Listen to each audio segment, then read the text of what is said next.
Hola Martín, bienvenido a este espacio de entrevistas de la Facultad de Ciencias Físicas y Matemáticas para conversar con nosotros y también dar término al ciclo de entrevistas y también al año, porque bueno, se nos fue este 2020 que, que fue un poco, no un poco en realidad, fue bastante complicado, pero de un año de aprendizaje realmente.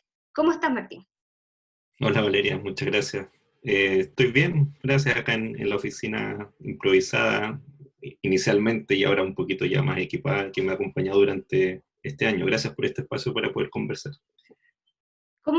Cuéntame, cómo has vivido este espacio, este tiempo de pandemia? ¿Cómo fue esta transformación bueno, todos hemos tenido de digitalizarnos eh, por la razón o la fuerza realmente?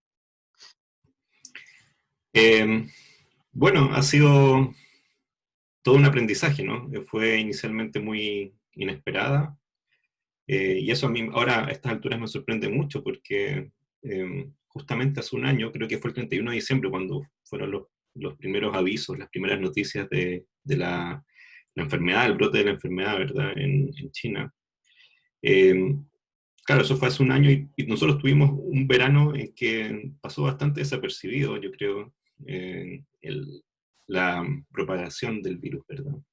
Entonces fue muy repentino en marzo esta sucesión de eventos entre que hubo el primer caso en Chile. Yo recuerdo tuvimos un consejo de facultad el viernes 13 de marzo en que discutimos que esto era un hecho ya en Chile, pero no visualizamos las dimensiones de este evento, ¿no? Entonces fue muy sorpresivo al inicio y eso ahora me llama mucho la atención porque creo que, claro, con conocimientos previos de otras pandemias, quizás era muy previsible que esto iba a tener esta duración que está teniendo, ¿no? Que es de la escala de muchos meses, de años.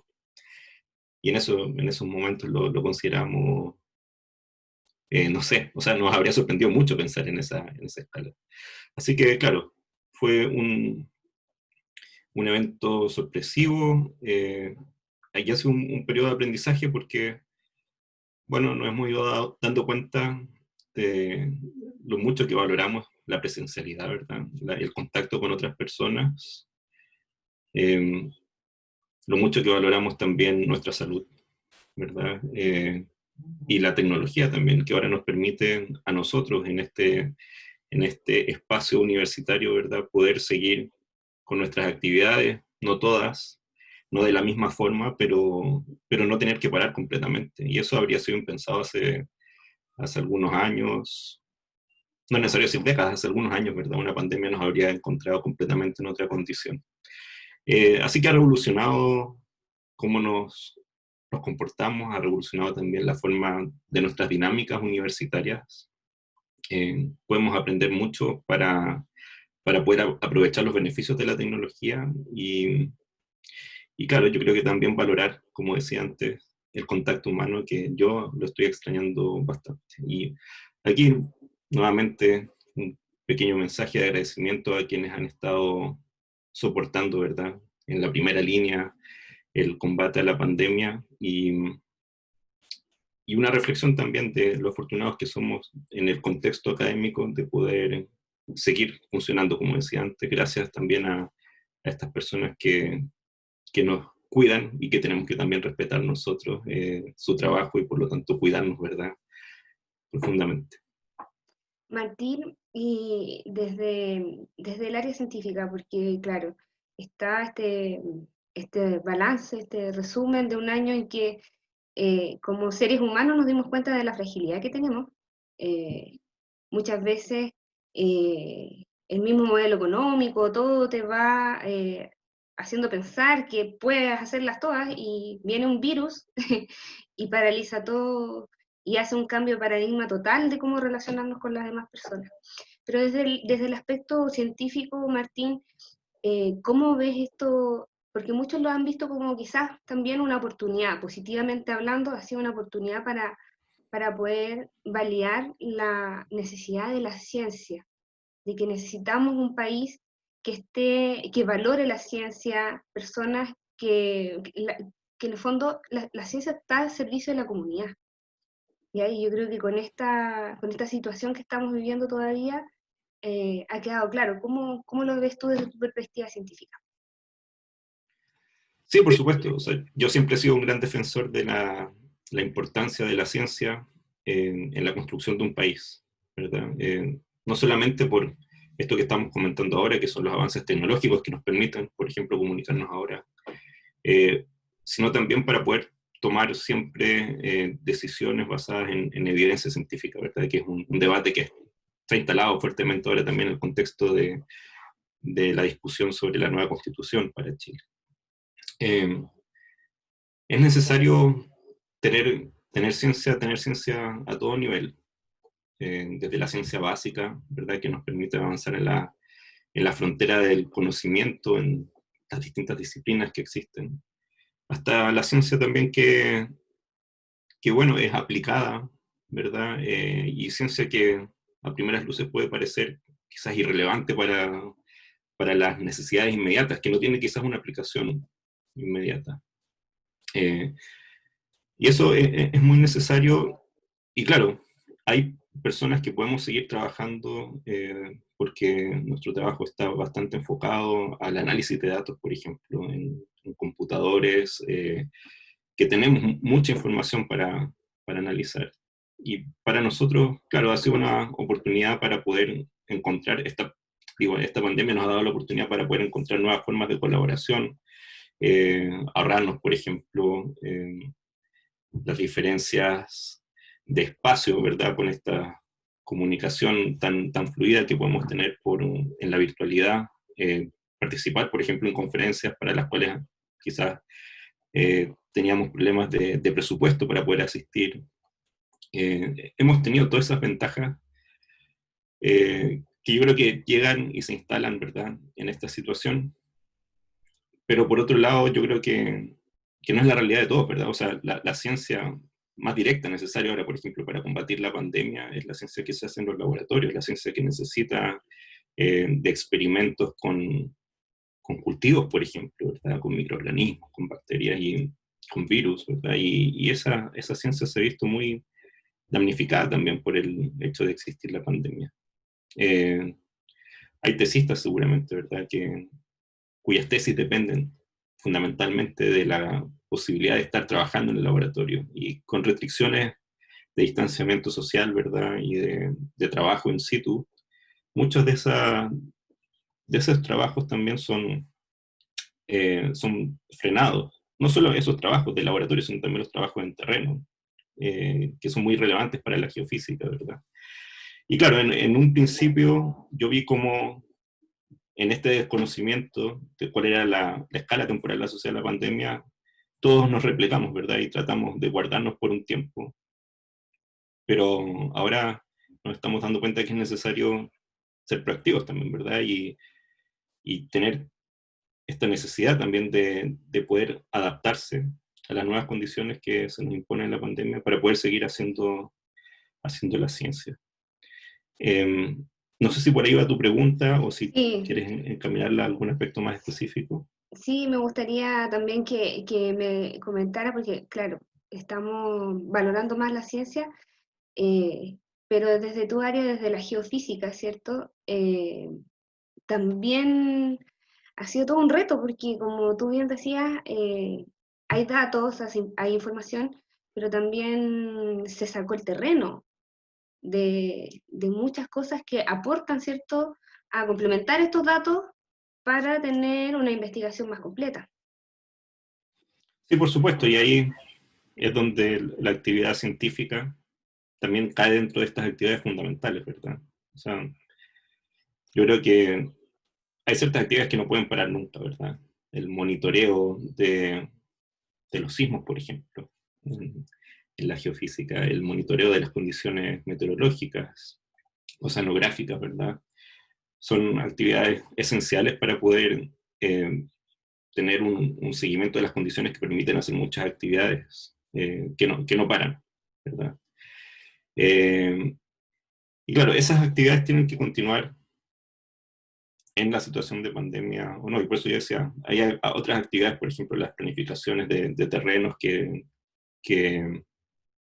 que son necesarias para un proyecto de más largo plazo, esas pueden readaptarse un poco, pero cuando vemos que la pandemia ya dura un año y va para más, entonces hay que ver, ser ingeniosos para poder ver cómo uno, con las restricciones de la pandemia, puede seguir haciendo el trabajo.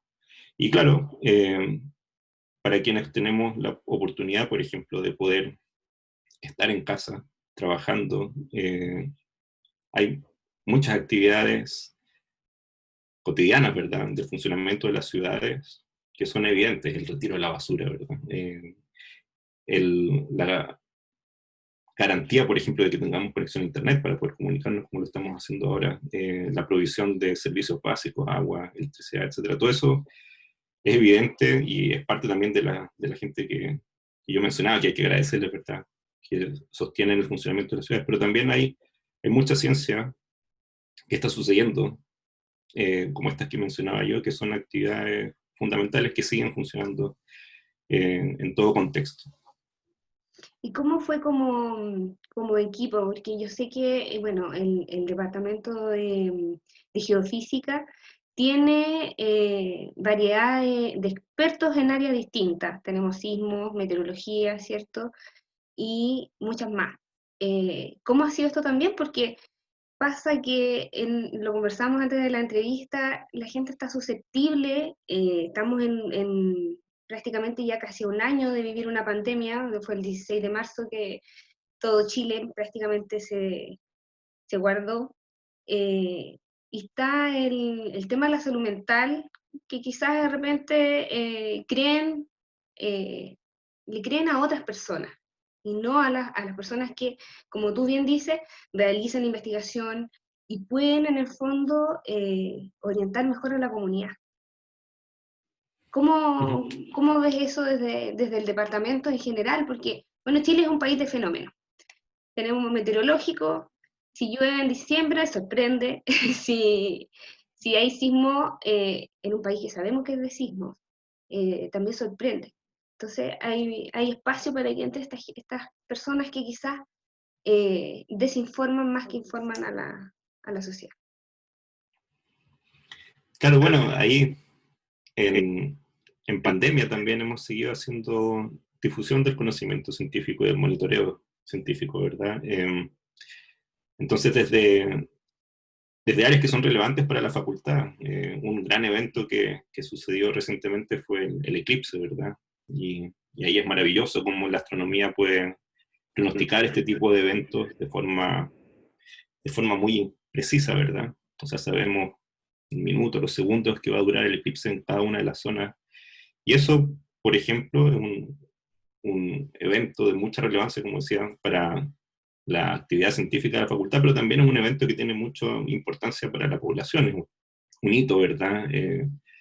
Natural, que sucede muy rara vez y van a pasar varias décadas antes de que tengamos algo así. Entonces, eh, desde o sea, desde la astronomía, por ejemplo, se anuncia eso, pero desde la geofísica y particularmente desde la meteorología estamos interesados también porque nosotros sabíamos con bastante antelación, gracias a los pronósticos meteorológicos, que ese día en la Araucanía iba a estar lloviendo, por ejemplo, ¿verdad? Y eso tiene implicancias logísticas en una situación de pandemia relevante, ¿verdad? O sea, eh, había todo una conmoción por cómo se manejaba la llegada de muchos turistas y bueno, de curiosos, ¿verdad?, por este evento a la Araucanía en algunos lugares donde había cuarentena, por ejemplo.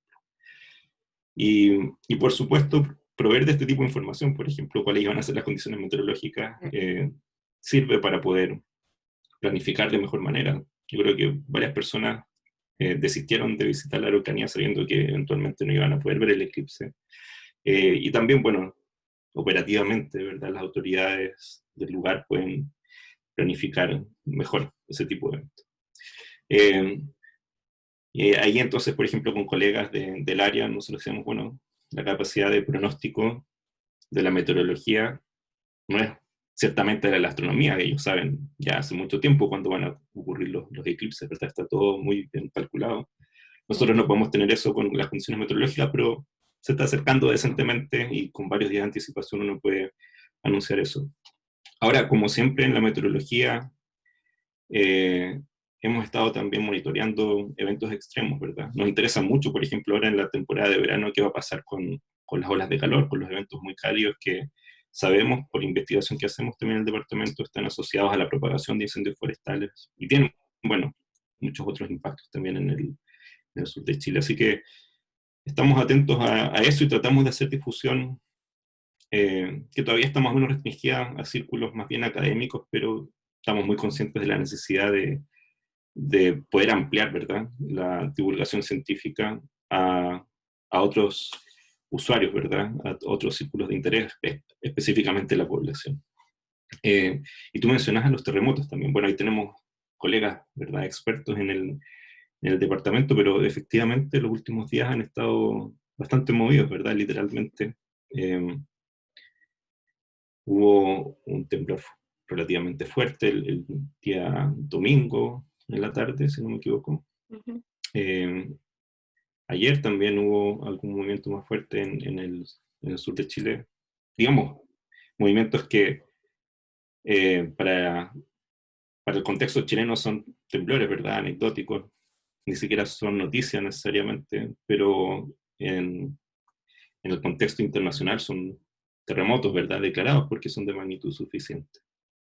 Y claro, ahí empiezan muchas asociaciones, ¿verdad? En la prensa informal, en a veces en el conocimiento informal también, digamos, que no necesariamente tiene un fundamento.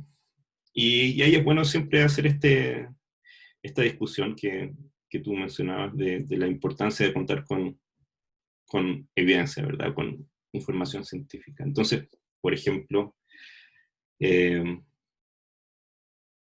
no hay alguna conexión entre algún evento de un sismo, ¿verdad? Y las condiciones climáticas o meteorológicas que puedan suceder ahora. Es, Eso es una asociación popular bien, bien frecuente, ¿no? eh, Eh,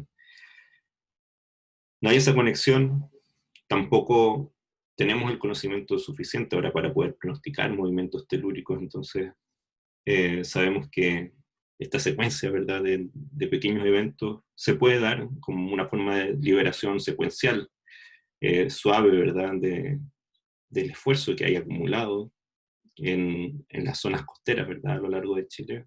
Pero, pero es bueno hacer un llamado a la calma, ¿verdad?, en este año que hemos tenido tanto estrés por todas las condiciones que hemos tenido que enfrentar, particularmente la de la pandemia, a, a no alarmarse innecesariamente, ¿verdad? Para eso están los científicos, están también los organismos operacionales, ¿verdad?, de emergencia eh, de Chile, ¿verdad?, que están monitoreando todo este tipo de actividad para poder dar indicaciones a la población. Así que ahí es bueno siempre tener referencias directas, ¿verdad?, desde los especialistas. es súper importante lo que mencionabas de los medios informales. Claro, hay que buscar también aquellos espacios donde la información tiene fuente. Tiene fuente y en este caso son los científicos, como tú bien decías, se, se cree por una relación, un pensamiento popular de que en los días de calor aumentan las probabilidades de que haya un sismo. Pese a que somos un país sísmico, donde en realidad la probabilidad que hayan sismo es súper alta y además quizás puede ser que en este contexto estemos más conscientes de que se está moviendo la Tierra, porque estamos más en la casa, estamos como más sensibles, la verdad, producto de todo el estrés que tú bien decías de la pandemia. Martín, la divulgación también tú la mencionaste como un área importante para en el fondo hacer un puente entre la comunidad científica y la sociedad en general. Esa importancia de que los científicos, ¿cierto?, eh, sean flexibles en el lenguaje, por ejemplo, en la forma de llegar a la comunidad, para que sea más receptiva. Obviamente siempre van a haber personas que quizás no van a querer este conocimiento, pero la disposición por parte de los científicos de hacer más accesible el conocimiento, porque en realidad, como tú bien decías en un principio, ustedes reciben datos y no podrían, por ejemplo, para que la sociedad en general entienda los fenómenos, su comportamiento y todo, entregarle todos esos datos para que ellos los puedan traducir, sino que están ustedes, ¿cierto?, quienes se preparan para poder traducir esa información y tener resultados. Sí, claro. Oye, quería hacer un breve comentario respecto a lo que mencionaste tú antes. Esto de que, claro, estando más en la casa, uno, por ejemplo, tiene mayor sensibilidad a percibir movimientos telúricos, ¿verdad? Eso es súper interesante porque demuestra también que hay un sesgo, ¿verdad?, en la percepción bien relevante. Esta asociación, por ejemplo, entre terremotos y días soleados, ahora yo me pregunto de dónde vendrá. Puede venir también, no sé, pues, cuando uno está en un día soleado, va a la playa, por ejemplo, y en una playa uno percibe un sismo más que si está, por ejemplo, moviéndose en auto, o si está haciendo, por ejemplo, no sé, un encuentro familiar, un asado o algo así, uno está quieto, ¿verdad? Y percibe un sismo de forma distinta si te estás moviendo en algún espacio. Así que eh, son re interesantes esas asociaciones que aparecen, ¿no?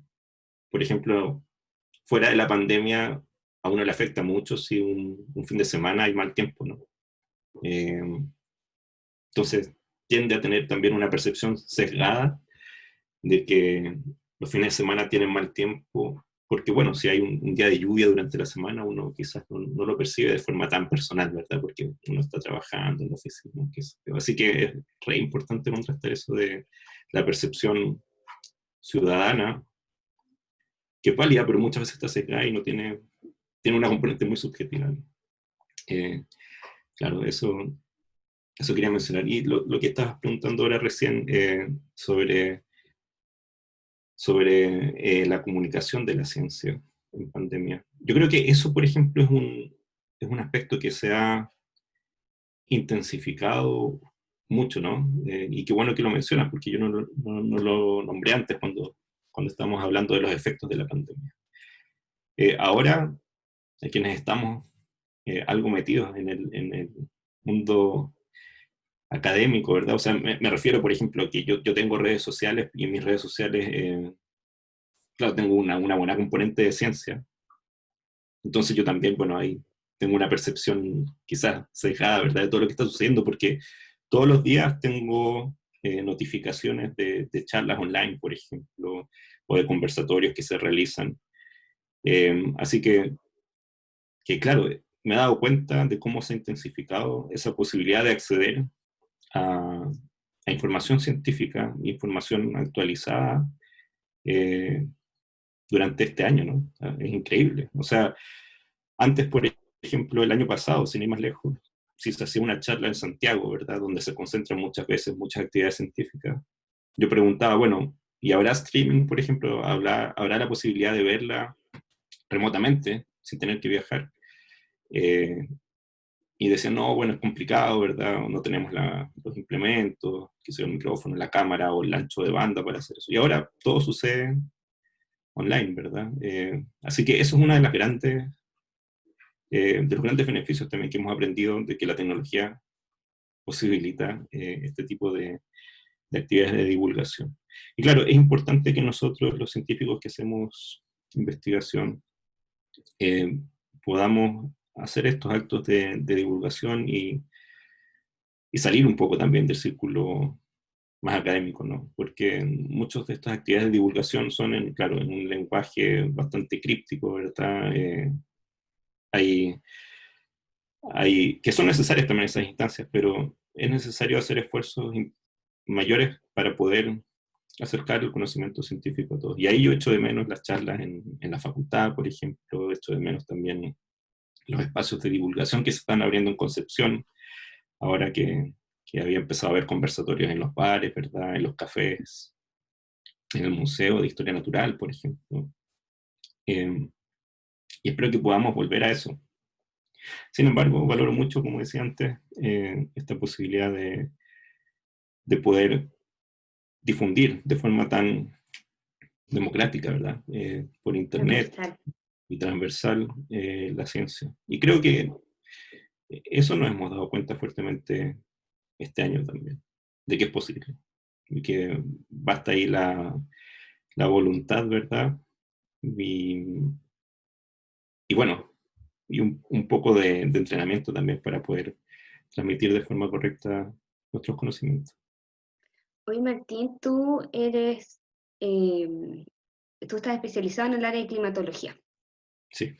y comentaste algo cierto sobre las olas de calor, Ujú. ¿ya? Quizás nos podrías también contar cómo va a estar este verano. Bueno, sabemos que estadísticamente todos los años aumenta el calor de la Tierra.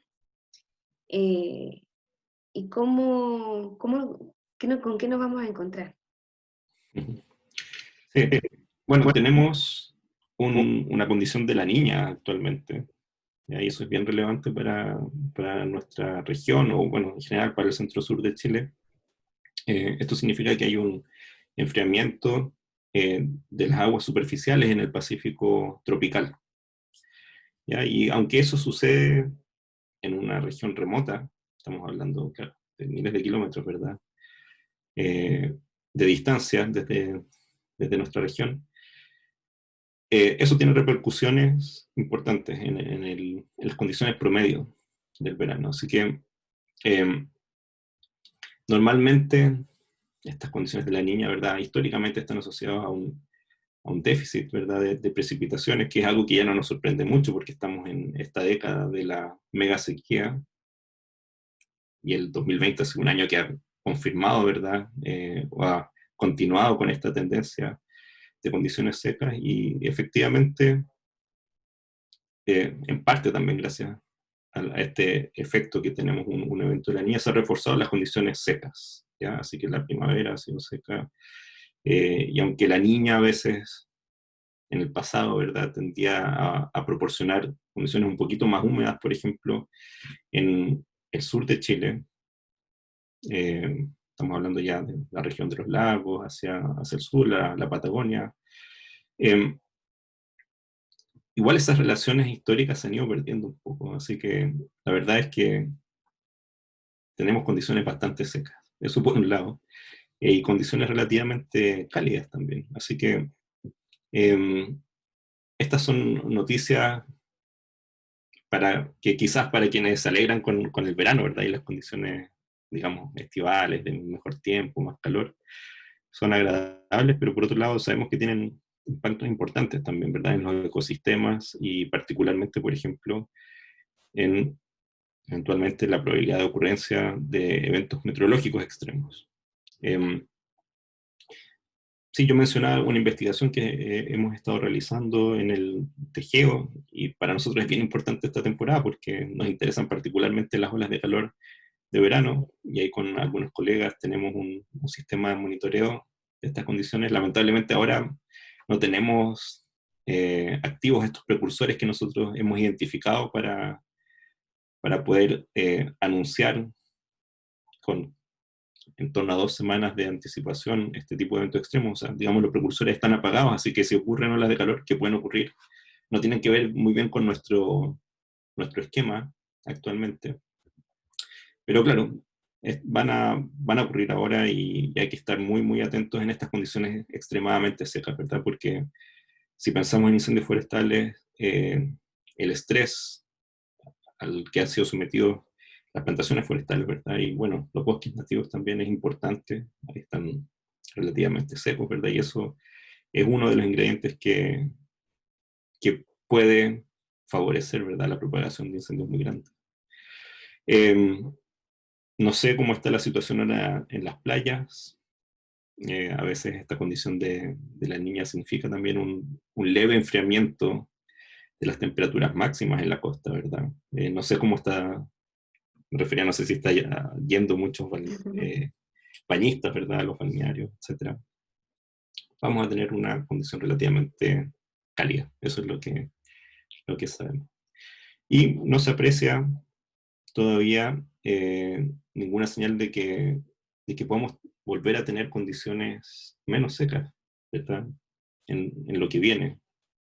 Digamos que hasta los primeros meses de marzo vamos a seguir en esta situación y por lo tanto no se avisora que se pueda revertir esta mega sequía, que en la escala climatológica, ¿verdad? Ya de una década nos tiene bastante preocupados, digamos.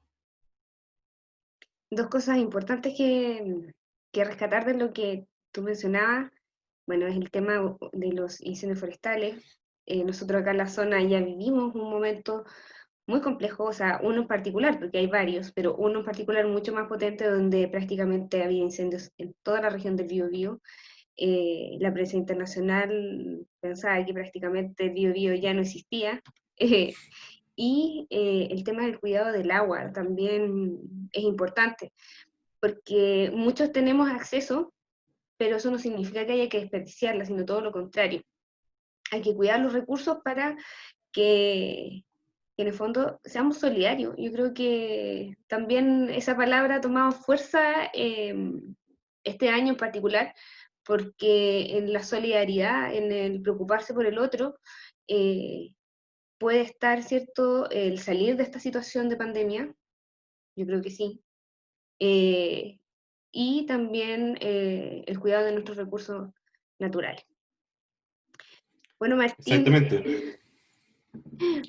Sí, solamente comentarte ahí brevemente que el Bío es una región que está en la mira, ¿verdad?, de las geociencias, por varias razones. Y si pensamos en la climatología, hay un hotspot ahí, ¿verdad?, de eventos climáticos relevantes y en la meteorología también de eventos meteorológicos muy importantes. Así que este año no tuvimos tornados, a pesar de que se reportaron por ahí algunas condiciones incipientes, ¿verdad?, para la generación de este tipo de eventos meteorológicos.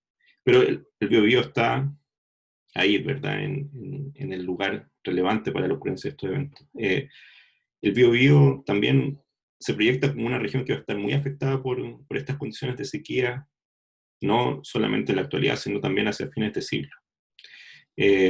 Así que cuando se discute, por ejemplo, la carretera hídrica, es importante, ¿verdad?, los análisis que se pueden hacer a nivel regional. Y ahí hay varios trabajos de colegas de la UDEC y de otros centros, por ejemplo, del CR2 también, el centro Fondapa en el que yo trabajo, eh, que están ya haciendo consideraciones sobre cuáles son los aspectos relevantes a tener en cuenta, ¿verdad?, cuando uno discute estos grandes proyectos a nivel país. Y, como tú dices, la consideración de no solamente la solidaridad humana, ¿verdad?, con nuestros prójimos de la misma especie, sino que también el respeto hacia los ecosistemas es muy relevante en, en todo este tipo de decisiones que se están proyectando, ¿verdad?, para hacer frente a algo tan complejo, por ejemplo, como es el cambio climático. Así que muchos temas por conversar ahí y muchos aspectos a tener en cuenta. Evidencia científica, amor por la naturaleza, ¿verdad?, en consideración con nuestros recursos naturales, o los llamados recursos naturales, con el entorno, con la naturaleza en general. Bueno, un montón de desafíos que tenemos que enfrentar desde la Universidad de Concepción particularmente. así es. Y para eso también está el Departamento de Geofísica, que como conversábamos anteriormente, no solamente te tiene a ti, Martín, sino tiene muchos profesionales académicos que realizan investigación en diferentes áreas, para que si hay alguna duda o algo, están totalmente abiertos a contestarla, eh, para informar a la gente y no desinformarla, que es lo que conversábamos también en un principio. Así que gracias, Martín, se nos pasó volando el rato, te agradezco un montón el tiempo que te hiciste para cerrar este espacio de entrevista que fue eh, desde Comunicaciones de la Facultad de Ciencia Física, un espacio para poder acercarnos a la comunidad, mostrar también a las personas que están detrás de las investigaciones, porque muchas veces, como tú bien decías, están encerrados en laboratorio, ¿cierto? Realizando sus viajes, producto también de sus investigaciones, y la comunidad y la sociedad en general no los conoce, y este espacio fue para eso también, para que los conozcan, para que sepan que están dispuestos a compartir el conocimiento. Bueno, muchas gracias a ti, a Comunicaciones, ¿verdad?, de la facultad, por abrir este espacio también en la pandemia y ya cerrando el año. Espero que tengas un buen próximo año, que toda la comunidad de la facultad lo tenga, que estemos sanos, ¿verdad? Y que podamos volver a nuestra casa académica, ¿verdad? Claro, a nuestra segunda casa, porque para muchos de la facultad el espacio era prácticamente eh, la casa de todos los días, po. Se trabaja de, de luz a noche. Así es la investigación en general. Así que gracias, Martín, y también espero que pases un excelente fin de año, y esperamos encontrarnos pronto. Nos vemos.